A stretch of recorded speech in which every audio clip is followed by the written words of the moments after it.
So today we're going to be covering something that we talk about quite often, and that is of course House of Lords reform. This is something I would love to see, definitely, certainly making it an elected body. This is something that I've talked continuously about for well, and even dedicated full hours of talking about in our good morning walks. Just and people know once I start on this, I can go off on this subject for hours. So I'm certainly not going to do that today, although who knows? but um, making sure that we reform the House of Lords is going to be a big political fight. It is going to be a big political battle. So we've got obviously news that Starmer says he wants to restore sort of trust in politics. Fantastic. Some of his initiatives in creating these sort of new public bodies to sort of oversee, sort of, trust, investigate MPs, etc., are fantastic ideas.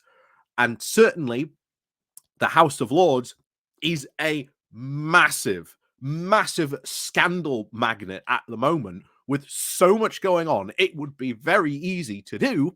But the biggest problem is, and as we've said before, and even in this article, it would cost what we call political capital. And political capital isn't really something, tangible. It's very, very much, something people can tell is there. For example, if I said to you right now, does Rishi Sunak have any political capital? Your answer would probably be no. He has nothing to spend. But Starmer coming in a new Labour government with, let's face it, a very, very long list of things to do to help try and fix this country, and the House of Lords certainly being on that list, the cost in political capital to reform the House of Lords and change it into sort of an elected body might be a bit too expensive to spend. And even I know, and I am disappointed. I really hope it does happen in the first Labour term. I really hope it does. Or even if it sort of doesn't, I hope that sort of actions start so that it can be reformed maybe in the second term. So this is, of course, the classic game of this is how you play politics. A lot of people do not like this, and even in when I've done live streams and everything like that, I often see people even balking at the notion of this. But unfortunately, this is politics, and sometimes you have to play the game, because if you don't, you're playing, you know, Cluedo while everyone else is playing Monopoly. So you are just bound to lose. And this is what I think a lot of people really don't understand. You've got to play politics. You've got to play the game sometimes. You may hate the game, but you've got to play it, or else you will not win. You will not stand a chance playing, Cluedo against, people who against five of the people who are playing Monopoly, because they will all decide you just lose.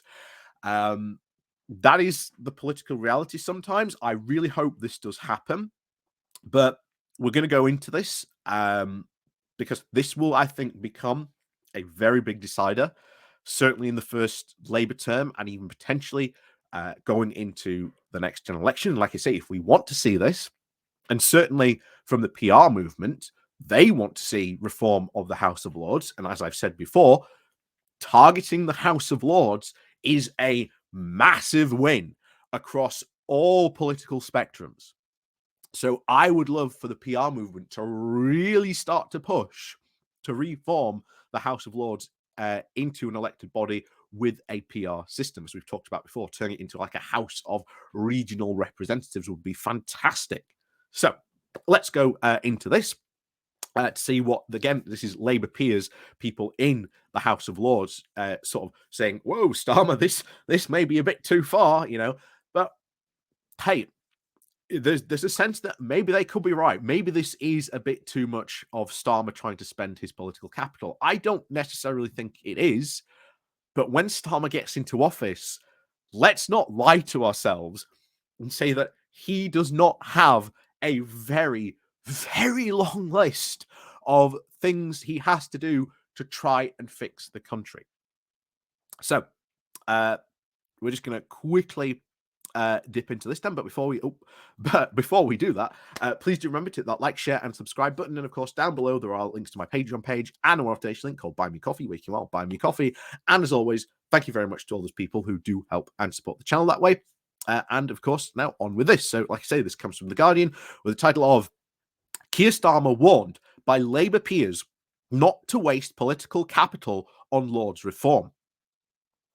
Keir Starmer has been warned by Labour peers that he risks getting bogged down in constitutional quagmire that will prevent him completing other urgent domestic reforms if he pushes ahead with plans to scrap the House of Lords in the first term of a Labour government. And that is true. If you do, and we do want to do this, there is that risk that it becomes a massive quagmire at a time where Starmer has certainly very other pressing issues. I mean, look at the cost of living crisis at the moment. You've got a cost of living crisis going on, and the Tories are in a massive internal fight about how many houses they should build. Now, we know full well that the Tories just haven't built enough, and they have built the wrong type of houses, even though the argument comes from the Conservative Party all the time when this comes up. It goes, oh my God, no. We've built thousands of new houses over the past 12 years. Yes, you have, but they have been the completely wrong type of houses that this country needs. It needs social housing for, new council houses, new sort of low cost homes. What has tend to have been built are these, 4 to 5 bedroom houses that cost a lot more than the people who are desperate in need of those types of houses cannot afford. So, and how does that look at the moment? People can see it. People can obviously see it that you are not focusing on the cost of living crisis, on the energy crisis, and that is politically damaging to the Tories. So this cannot this cannot be the same thing with Labour if they get in and they sort of reform the House of Lords and it becomes a massive quagmire. And Labour is seen not to be focusing on the bread and butter issues that people find a lot more important. But I would argue that reforming the House of Lords is important. But what if the Tories were trying to do this now? People would argue, why are you trying to do this now? The cost of living crisis and the energy crisis are far, far, far more important. But anyway, back to it. Several senior Labour figures in the Lords have privately questioned Labour leader's commitment to drive through these proposals to replace the House of Lords with an elected second chamber in his first term, warning that he could use up huge amounts of political capital on an issue that few voters mention on the doorstep. The Observer had even revealed a fortnight ago that Starmer had told peers he wanted to move to an elected second chamber and strip politicians of the right to make appointments to the House of Lords. That is fantastic, and I really hope Starmer does it. I really, really hope he does. But back to it. And as part of the sweeping first-term changes aimed at restoring voters' faith in politics, this was confirmed by party officials. I really hope this happens. I really do. It is a big issue, people's faith in politics. People should and need to have faith in the politics, otherwise it can have huge political negatives. But the issue has caused disquiet in the party and led some to urge caution. Last night, aides to Starmer denied that there were tensions between Starmer and the former party leader Gordon Brown, who will on Monday publish the review of the Constitution that he hopes will be adopted in large part by the party. And I hope so too. I'm looking forward to this tomorrow. I will not lie. Brown's report will recommend moving to an elected second chamber to help restore faith in the political system. It all includes plans for radical devolution of powers to the region and the biggest transfer of power out of Westminster ever. This will also be plans to restore faith in politics through new systems to help govern ethics. Fantastic. I really hope they go through this. But some at the higher levels of party have cautioned against a manifesto commitment to drive through Lords reform as soon as Labour comes to power, if it were to win the next general election. Previous attempts to reform the Lords, such as in the early years of the Tory Lib Dem coalition government, ended in failure and deadlock. One Tory peer with influence said, "I would not say it's a backlash, more that it's been made aware of the reality that he could use up a lot of political capital at the expense of other domestic reforms if he goes too far on this."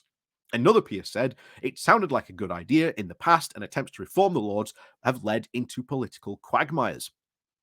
The article for this week's Observer, Starmer, while not mentioning the House of Lords, promised to pursue a wide range of reforms to restore trust in politics and politicians, he writes. He said, "Tomorrow we'll begin to set out exactly how the next Labour government will meet this challenge.